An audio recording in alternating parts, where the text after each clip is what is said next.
Man, what's up, everybody? Welcome back to another episode of EOS. It's 1090 Jake, but I'm rocking with y'all rocking with me. And for this video, we're going to be speaking on a baby killer that was killed inside a prison.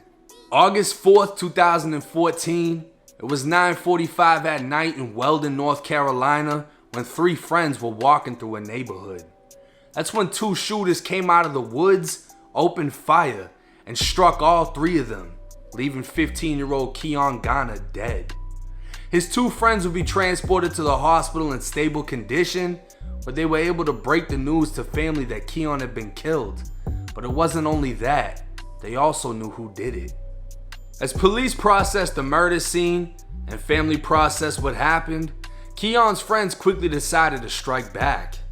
Less than 2 hours after the triple shooting, a group of four approached a house on Cedar Street, only a half-mile away. The house belonged to the family of one of Keon's killers, and that's all they needed to know before making their next move. Two teens stood on an air conditioning unit so they could see inside one of the windows, and once they could, they opened fire. 7 bullets striking a 54-year-old woman who was sleeping in the bed, tearing through her lower body, with one bullet lodging into her head. Another bullet went into the face of a sleeping 2-year-old girl, exiting the top of her head as she lay with her grandmother.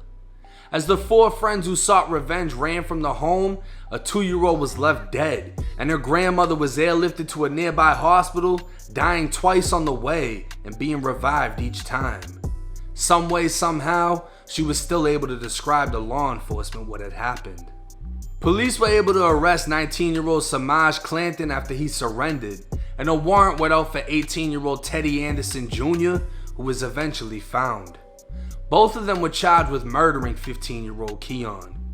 Come to find out, the home that was shot up belonged to Teddy's family, and it was his 2-year-old niece Diana Anderson that was killed. Police also arrested the four friends involved in the revenge shooting of the little girl and her grandmother, with one of the shooters being identified as 17-year-old Samaj's Short and the other 19-year-old Jamonte Moody. Snitching, statements, and plea deals would end with 3 convictions.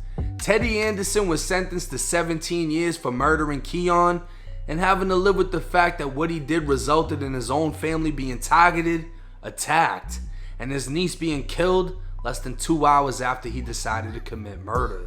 In the other case, Jamonte gave a statement to police, receiving 13.5 years for his cooperation and the attempted murder of the 54-year-old grandmother, while Samaj's received 31 years for the murder of the 2-year-old little girl. Fast forward to 2022, Samaj's, now 24 years old, was back in the news. On March 29th at 2:14 p.m., an attack broke out within one of the housing areas at the Bodied Correctional Institution, a facility that holds over 1,500 inmates with both medium and close custody levels. Samaj's was attacked by multiple inmates, and 23 minutes after the attack started, he was pronounced dead. Prison staff had attempted life-saving measures and were able to transfer 3 other wounded inmates to an outside medical facility as the prison was placed on lockdown.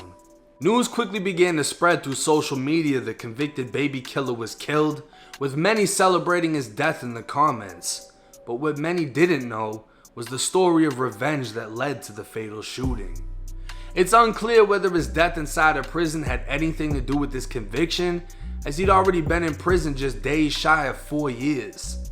And at the time of his death, he had a closed custody level, meaning he'd been in trouble within the prison system, and he also wasn't the only one wounded in the attack, meaning this may have been related to prison politics instead of his actual charges. But in the end, a 15-year-old was killed, a 2-year-old was killed, revenge being the motive, and death remaining the outcome.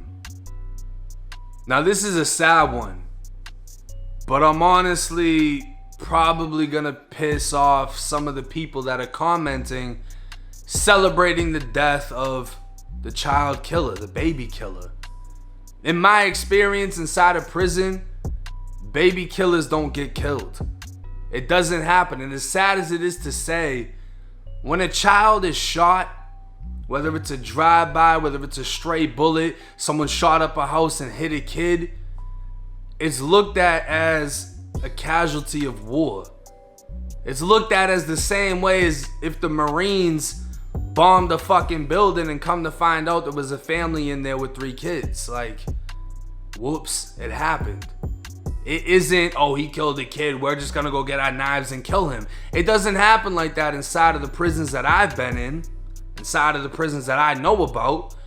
It might happen in other states, but not where I've been. And I don't think that that's what happened in this situation, because he made it through county jail for 3 years, 4 years, whatever it was, and then was in prison for about another 4 years without being hit. You know what I mean? Like, it sounds to me he got into a situation and it just turned deadly and he was killed. Because the thing is, in my mind, the way I'm processing it, the prison isn't going to release that much information until they have their full investigation.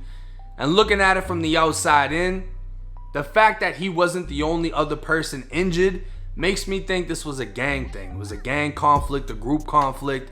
Some motherfuckers went at it, he got it the worst. Because you're telling me one guy was able to defend himself and fuck up a group of people? No. If they were gonna body him, they would have just flat out bodied him. And I don't think it went like that. I think it was just a group fight. And he obviously got hit worse than anyone else. But is karma a bitch? Of course. And at the end of the fucking day, if you're gonna pull a trigger, you're responsible for whatever the fuck it hits. You killed a little girl, I don't feel sorry for you. I'm just saying the satisfaction that a lot of people are talking about, like, oh yeah, that's what he deserves. I don't think he necessarily died because of that. But at the end of the day, he's still dead. That doesn't really excuse the other motherfucker that snitched on him, caught less time, and was only charged with the attempted murder after shooting a fucking 54-year-old grandmother 7 times, and she still to this day has a bullet lodged in her head. The only reason one kid got 31 years is because he kept his mouth shut and he took a plea deal for murdering the baby. But at the end of the day, they both shot into the same window. They really committed the same crime. Just one was a bitch and he decided to snitch. But maybe I'm wrong. Maybe he didn't know there was a kid inside of there. Maybe he had a change of heart and he was like, look, I understand what I did was wrong. This is what I did. This is what he did. Who fucking knows? I think the more powerful aspect of this story is the fact that it all started with those 2 kids shooting a 15-year-old.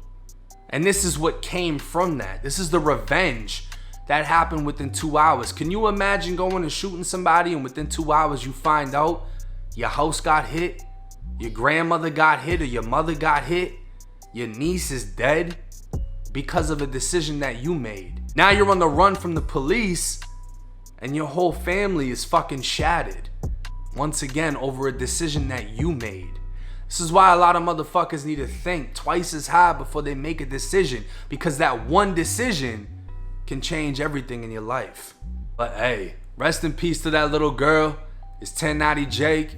Y'all drop y'all thoughts in the comment section. I'm rocking with y'all, y'all rocking with me. Till next time.